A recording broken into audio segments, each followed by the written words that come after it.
How to fix not receiving verification code in Gmail. Hello everyone, welcome to this channel. I'm here to help you out today. So without any delay, let's get started. So first of all, launch the Play Store application on your device and make sure that you have stable Wi-Fi connection on your device. And you do that, tap on the search bar to search for Gmail just to make sure you have an updated version of the application. Now as you can see on the screen, there's no option of update over here, which means we have the latest version of Gmail application. So let's get back. Now here what you need to do is launch the settings application on your device, and as you launch the settings application, scroll down to tap on the option of apps.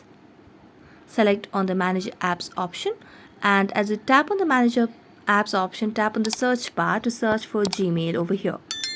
So the app will pop up at the bottom of the screen, so you just have to wait for a while until the app loads. So let's wait for a while. So as the app pops up, all you need to do is just tap on the application. So let's search for it and then tap on the Gmail application. Here select on the clear data option at the bottom right corner and then clear the cache and tap on OK.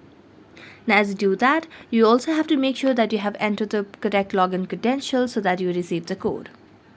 So that's it. Thank you so much for watching this video. See you next time.